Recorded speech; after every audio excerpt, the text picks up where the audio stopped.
السلام علیکم۔ السلام، کیا حال ہے؟ جی اللہ کا شکر ہے مولانا، آپ سنائیے۔ حضرت صاحب کہاں سے بول رہے ہیں؟ میں میرٹھ سے بول رہا ہوں حضرت۔ اچھا، واہ، مولانا ادریس صاحب کے آپ شاگرد ہیں کیا؟ جی میں شاگرد تو براہ راست نہیں ہوں، اچھا، نسبت ہے۔ بہرحال بزرگوں سے نسبت ہے۔ وہ مفتی ادریس صاحب کاندھلوی جنہوں نے تفسیر لکھی ہے، جی جی جی جی ان کی نسبت ہے نا؟ جی ہاں، معارف القرآن لکھی ہے حضرت نے۔ جی جی حضرت کی معرف القرآن الگ ہے، مفتی شفیع صاحب کی الگ ہے۔ مفتی شفیع صاحب کی بھی اسی نام سے معارف القرآن، اب آدمی جی دھوکہ جی کھا جی جاتا ہے نا، معارف القرآن کا حوالہ دیا ہے جی ہاں ہاں تو آدمی کو یہ تحقیق ضروری ہے کہ مفتی شفیع صاحب کی بھی معارف القرآن ہے اور مفتی ادریس کاندھلوی صاحب رحمۃ اللہ علیہ کی بھی معارف القرآن ہے۔ جی یا مغالطہ ہو جاتا ہے، اسی مغالطے میں دیوبند بریلی کے لوگ ہیں۔ اور فرماؤ صاحب، ہمارا کہاں سے نمبر ملا؟ آپ کی جو ہے کلپ دیکھی تھی میں نے حضرت، کون سی؟ 2 کلپیں دیکھی ہیں آپ کی۔ ایک تو جو ہے وہ ہے 72 فرقے، اچھا، وہ بھی سنی۔ اور ایک اور تھی 24 منٹ کی۔ 73 فرقے والی کیسے لگی؟ جی صحیح لگی مجھے، دونوں کی ٹھیک لگی۔ جو حق بات اور اتحاد امت کی بات کر رہے ہیں تو وہ تو اچھا ہی کام کر رہے ہیں۔ سب مسلمان ہیں وہی تو، بلا وجہ مولویوں نے لڑا رکھا امت کو، ورنہ عوام کا کوئی مزاج ہی نہیں ہے اس معاملے میں۔ جی جی جی عوام تو سب کو مسلمان سمجھتی ہے، جی ہاں، حقیقت بات یہی ہے۔ عوام جانتی نہیں ہے کہ ہے کیا چکا یار یہ مولویوں کا، بیچاری عوام پس رہی ہے چکی کے آٹے کی طرح۔ بہت بری طرح سے پس رہی ہے۔ اب میرٹھ کے لوگ سب دیوبند والے ہیں 95-98%، جی جی لیکن سب کا یہ عقیدہ ہے کہ اللہ کے رسول آخری نبی ہیں اور اللہ کے رسول صلی اللہ علیہ وسلم اپنی قبر انور شریف میں حیات حیات ہیں، معصوم ہیں۔ سب کا عقیدہ ہے نا سر؟ جی اچھا، بالکل پورے میرٹھ میں کتنی آبادی ہوگی اس وقت؟ 20-30 لاکھ کی تو ہوگی۔ جی ہاں 30 لاکھ میں سمجھ لو 8 لاکھ تو مسلمان ہوں گے ہی۔ بالکل ہوں گے ہاں۔ اب میں ان بریلویوں سے کہتا ہوں 8 لاکھ مسلمانوں میں اکثر دیوبندی ہیں، 99-98% سمجھ لو، 7,90,000 سمجھ لو، 5,000 یہ لوگ ہیں وہ بھی مشکل سے ملیں گے بریلوی۔ ہاں 5,000 مل جائیں گے بریلوی پورے؟ نہیں ملیں گے، نہیں ملیں گے۔ میرا خیال تو یہ ہے کہ پورے ضلع میرٹھ کے اندر 1,000-2,000 نکالنے مشکل ہو جائیں گے۔ 8 لاکھ میں 1,000-2,000 صحیح کہہ رہا آپ۔ جی جی جی اب 8 لاکھ میں یوٹیوب پہ لوگ ڈال دیں، میں ڈال دوں گا انشاءاللہ، لوگ سنیں 88-152-53-598 دے کر میں نمبر دے کر چیلنج کرتا ہوں کہ 8 لاکھ دیوبندیوں میں سے صرف 100 کتابیں، 8 لاکھ میں 1% نہیں کرے، 1% میں تو 8,000 ہوں گی۔ صرف 100 کتابیں پورے میرٹھ میں اور ہاپڑ میں اور آس پاس کے علاقے، غازی آباد بھی لے لو، 3 ضلع لے لو، 4 ضلع لے لو، یہ 4 ضلع جو دیوبند کے مشہور ہے، مظفر نگر، 100 کتابیں نکال کے بتا دے، 8 لاکھ کی آبادی میں سے 100 صراط مستقیم بتا دے، 100 تقویض ایمان نکال دے اور 100 حفظ الایمان نکال کے بتا دے۔ 1 مہینے کا ٹائم میں ان کو دوں گا کہ 1 مہینہ چلے جا میرٹھ میں رہ لے اور 100 کتابیں نکال لا، مجھ سے 2 لاکھ روپے لے جا۔ صحیح بات ہے۔ کوئی پڑھتا ہی نہیں، عوام کو ان کتابوں کا علم تک نہیں ہے، علم تک نہیں ہے کیا لکھا کیا نہیں لکھا، اور نہ وہ مانتے، غلط بات کو کوئی بھی نہیں مانتا۔ جی نہیں بھائی یہ فیصلہ نہیں کرتے یار، کیا معلوم کیا معاملہ، عالموں کا معاملہ وہ جانے، ان کا کام جانے۔ زیادہ عوام یہ سمجھتی ہے۔ دیکھیے مولانا، جو موٹے موٹے عقیدے ہوتے ہیں وہ بچے بچے کی زبان پہ ہوتے ہیں۔ ہاں، بچے ہمارے کسی جاہل سے جاہل گھر میں آپ چلے جائیے اور اس کے کسی بچے سے پوچھئے کیا اللہ تعالیٰ جھوٹ بول سکتے ہیں، تو جاہل سے جاہل کا بچہ بھی یہ کہے گا کہ نعوذ باللہ اللہ تعالیٰ جھوٹ بولنا تو دور کی بات ہے، اللہ تعالیٰ کا قناعت بھی نہیں کیا جا سکتا کہ وہ جھوٹ بول تو کافر کہہ دے گا سیدھا سیدھا، کوئی سیدھا وہی کہے گا، تو کافروں کا عقیدہ ہے۔ ہاں وہ تو ایسے ہی کہے گا سیدھا سیدھا۔ اب وہ تو کیا ہے، بحث میں کوئی بات ایسی آئی تھی جس پر وہ وضاحت کی، ایسا کوئی کا عقیدہ نہیں جیسا آپ بتا رہے ہو، نعوذ باللہ من ذالک۔ یہ لوگ رسی کا سانپ بات کا بتنگڑ بنا کر کافر کہلواتے ہیں بس، کہ دیکھو انہوں نے ایسا لکھا ہے، ایسا لکھا ہے، تھوپا گیا ہے۔ نہیں، کبھی کبھی بحث ہوتی ہے نا، تو اس بحث میں بہت سی باتیں ایسی آتی ہیں، بحث میں آتی ہے وہ اس طرح جو بات آئی ہے کہ اللہ کی جو قدرت ہے وہ قدرت کے اوپر بات قادر ہے وہ۔ ہاں، وہ قدرت کے وقت میں ایسی کوئی بات ان کے منہ سے انہوں نے قلم سے نکل گئی۔ اب ہم یہ بھی کہتے ہیں چلو قلم سے نکل گئی تو یہ مان لو کہ غلطی ہو گئی، کچھ بتانے میں غلطی ہو گئی، انسان ہے نا، غلطی ہو سکتی ہے، لیکن عقیدہ تھوڑی ایسا ان کا منع کیا نہیں ہے بالکل انہوں نے صاف بتا دیا کہ اللہ تعالیٰ کے جنت کے وعدے ہیں قرآن پاک میں، قرآن میں جنت کے وعدے ہیں، قرآن میں وَمَنْ أَصْدَقُ مِنَ اللَّهِ قِيلَ، اللہ سے زیادہ سچا کون ہو سکتا ہے؟ اللہ سے زیادہ سچا کون ہو سکتا ہے؟ وہ تو سب کا لیکن عقیدہ ہے، اللہ سارے تو دیوبند ہر والوں وقت کا میں عقیدہ مختار کل ہے۔ یہ تو کیا ہے، جیسے کوے کو جائز بتاتے نا رشید گنگوئی صاحب نے، جی جی جی، تو کہ دیکھو انہوں نے کوے کو جائز بتایا، ایسے بھڑکاتے تھے عوام کو، بہت زیادہ بھڑکاتے تھے، لیکن جب جی اب جی، سوشل میڈیا کا زمانہ ہمارے آیا، یہاں تو اسے کوا بولا نہیں جاتا، ہمارے یہاں محقہ بولا جاتا ہے، اسے ہاں تو محقہ بولتے نہیں ہیں۔ محقہ بولتے ہیں، لیکن خود فتاوی رضیہ میں فاضل بریلوی نے کوے کی قسمیں بتا کر بتایا کہ ایک کوا وہ جو زمینی کوا ہے، کھیتی میں رہتا ہے، کہیں اور نہیں جاتا گندگی کھانے، وہ جائز ہے۔ اور یہ بھی لکھا کہ پہاڑی کوے کے بارے میں کلام ہے، بحث ہے کہ جائز ہے کہ ناجائز ہے، کہا کہ علماء بحث ہے، مگر اصل قول یہ ہے کہ یہ پہاڑی کوا بھی جائز ہے۔ تو انہوں نے تو دو کوے جائز بتائے کلیئر، اور انہوں نے تو ایک ہی بتایا، تو دو کوے تو وہ ہیں۔ جی جی، اب جب پبلک کو سوشل میڈیا پہ علم ہوا تو پبلک دھوکہ کھانے سے بچ گئی کہ یار یہ تو گمراہ کرتے تھے کہ یار دیوبند والوں کو کہتے کوا کھانے والے لگ گئے، کوا کھانا جائز بتایا، تو تمہارے عالم نے بھی تو جائز بتایا، دو بتائے۔ جی، پھر میں نے ایک کو کل فون آیا تھا پرسوں کوٹا، راجو عبد الوحید صاحب ہے کوٹا میں، تو وہ کہہ رہا ہے کہ میں منگورا مچھلی میں کہ کھاتے ہو؟ کہنا نہیں کھاتا، کہنا وہ منگورا کھا لیتا ہوں، معلوم ہو جائے کہ چمبل ندی سے آیا، صاف پانی کا والا ہے تو کھاتا ہوں، اور گندے پانی کا ہے تو نہیں کھاتا۔ تو میں کہ دیکھو منگورا ایک ہی ہے، مچھلی ایک ہی ہے، تم خود کہہ رہے ہو کہ میں صاف پانی کا کھاتا ہوں، چمبل ندی کا، اور گندے پانی کا نہیں کھاتا، دونوں جگہ منگورا پڑتا ہے، گندے میں بھی اور صاف میں بھی۔ جی جی جی، تو وہی کوے کی مثال میں سمجھ لو گنگوئی صاحب نے جو بتایا ہے وہ اسی کوے کو بتایا جس کو خود اعلیٰ حضرت نے بھی جائز بتایا ہے، یعنی جو گندگی نہیں کھاتا ہے۔ جی جی، ہوتی ہیں ایسی رینجیں ہوتی ہیں نا، قسمیں ہیں الگ الگ، کہاں کون سی جگہ کون سا پرندہ رہتا ہے، ہیں؟ جی، تو اب یہ ایسے قوم کو گمراہ کرتے ہیں۔ اور پھر ہم نے کہا کہ ایک بار جب ہم نے پوچھا بریلی سے رام نگر کے اور ایک جگہ بمبئی کے میں کیا، بمبئی میں 100-150 کافر لوگ مسلم وہ قرآن کے حافظ ہوئے ہیں کیا؟ کہ نہیں ایسا تو کہیں نہیں سنا۔ پھر ایک رام نگر والے کے پاس امام ہے، رام نگر نئی تال میں قریب میں ہے گاؤں میں، تو میں کیا وہ آپ کے رام نگر میں کیا 20-25 کافر مسلمان وہ قرآن کے حافظ ہوئے ہیں؟ وہ قریب جگہ تھی رام نگر، بالکل 7-8 کلومیٹر۔ ارے نہیں کہیں ہم نے تو نہیں سنا۔ تو وہ پاس میں پوچھ رہا فون پہ، کہہ رہا کیا تم نے سنا ہے رام نگر میں قرآن کے حافظ ہوئے کافر؟ کہہ رہا نہیں تو میں کے ساتھ میں بتا رہا ہوں، آپ فکر مت کرو، آپ دیوبند والے وہاں پر چلے جاؤ مسجد میں یا دیوبند والوں کے پاس میں، وہ قرآن کے حافظ ہیں جن کو تم کافر کہتے ہو، تو تم خود بھی تسلیم کر رہے ہو کہ نہیں ہو سکتا، اور اس پہ ششپنج میں پڑھ رہا ہو یار کافر قرآن کا حافظ تو نہیں ہو سکتا ہے۔ تو میں کہ چلو آؤ ہم دیوبند میں بتا دیں، لاکھوں حافظ ہیں، تو آپ کیوں مان رہے ہو قرآن کے حافظ؟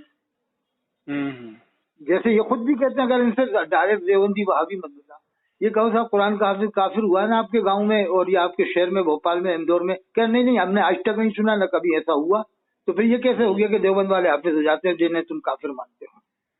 یعنی تمہارا بھی ضمیر یہ بولتا ہے کہ قرآن کا حافظ کافر نہیں ہو سکتا، دل یہ بولتا ہے، زبان بھلے ہی کافر کہہ رہی ہے لیکن دل تو یہ مان رہا ہے کہ نہیں آپ کافر مشرک یہودی عیسائی قرآن کا حافظ نہیں ہو سکتا۔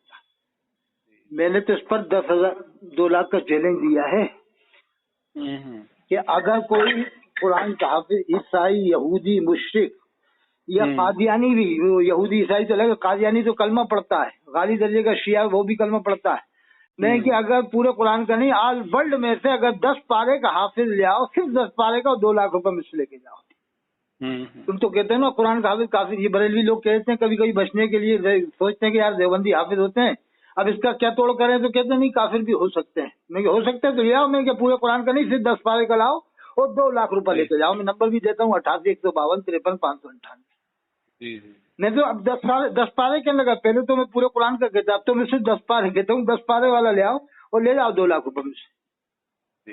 ارے آپ نے بھی سنا ہوگا قادیانی میں وہ ایک مسرور ہے نا، مرزا مسرور، جی ہاں، ہم نے اس کی ویڈیو دیکھی ہے، دیکھ کے قرآن نہیں پڑھ پا رہا تھا، اٹک رہا تھا، نہیں پڑھ پا رہا، صحیح بات ہے، ہاں نہیں پڑھ پا رہا، وہ اٹک رہا ہے بہت زیادہ، ہے نا۔ تو جب دیکھ کے قادیانی نہیں پڑھ پا رہا تو وہ بنا دیکھے اسے شاید 2 رکوع بھی یاد ہونا مشکل ہے۔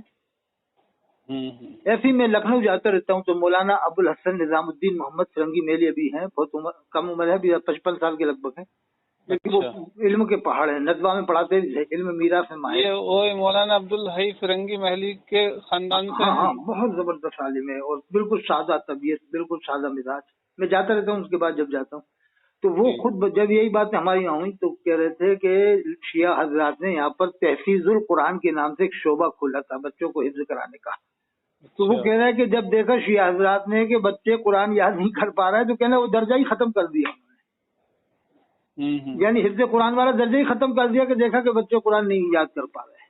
جی. تو جب کلمہ پڑھنے والے کو قرآن یاد نہ ہو، جو گستاخ صحابہ ہو، تو جب گستاخ صحابہ کو قرآن یاد نہیں ہو سکتا تو گستاخ اہل بیت، جو گستاخ رسول کو کیسے قرآن یاد ہو جائے؟ کیسے ہو سکتا ہے؟ بالکل پوائنٹ کی بہت زبردست بات بتائی آپ نے ماشاء اللہ. نہیں، اگر کوئی دعویٰ کرے کہ ہو سکتا ہے تو اس کو میرے پاس لانا، کہ وہ تو 2 لاکھ روپے دینے کو تیار ہیں، نمبر دے رکھا ہے، چل کے لے لو. 2 لاکھ روپے 10 پارے کہہ رہے ہیں، پورے قرآن نہیں کہہ رہے، 10 پارے. جی صحیح بات. تو حضرت آپ ویسے کہاں سے ہیں؟ پراپر کہاں کے رہنے ہم والے تو ہیں؟ سرونج ضلع بدیشہ مدھیہ پردیش کے. سرونج میں ہمارے یہاں شاگرد تھے امام المحدثین حضرت علامہ انور شاہ کشمیری رحمۃ اللہ علیہ کے، حضرت مفتی عبد المجید صاحب رحمۃ اللہ علیہ، ان کے شاگرد. علامہ انور شاہ صاحب کے شاگرد تھے حضرت مفتی عبد المجید صاحب رحمۃ اللہ علیہ، وہ ہمارے یہاں تھے. اور شیخ حسین احمد مدنی صاحب کے تو کئی شاگرد ہیں یہاں پر، غالباً دو تھے یا 4 تھے. ایک تو ہمارے استاد ہی تھے مفسر قرآن حضرت مفتی قاری ہادی حسن صاحب رحمۃ اللہ علیہ. ایک تھے حضرت مولانا قاری زبیر احمد صاحب رحمۃ اللہ علیہ. یہ 2 تو مجھے معلوم ہے، اور بھی ہوں گے شاید، پہلے رہے یا بعد میں دھیان نہیں آ رہا، باقی 2 کا یاد ہے پکا. اچھا، ادھر یہ مدھیہ پردیش میں کون کون سی ڈسٹرکٹ ہیں آپ کے پاس میں؟ ہمارے یہاں ہے ضلع ودیشہ تو ہمارا ہے، اور بھوپال ہے، اور اس کے بعد سیور ہے، ادھر گنا ہے، ادھر ایک تھوڑا دور میں ٹیکم گڑھ ہے، ساگر ہے. اچھا. ساگر ہے. پھر آگے چلیں گے تو بہت دور اسلام ہے. یہ قریب میں یہ ہیں بھوپال، سیہور اور گنا اور شیوپوری. بھوپال کتنا پڑتا آپ کے یہاں سے؟ 110 کلومیٹر. 110 کلومیٹر. 110. ماشاءاللہ بڑی خوشی ہوئی آپ سے ملاقات بات کر کے. کیا نام کیا آپ کا؟ میرا نام دین محمد ہے. دین محمد صاحب ادریسی. کہاں سے فارغ ہیں آپ؟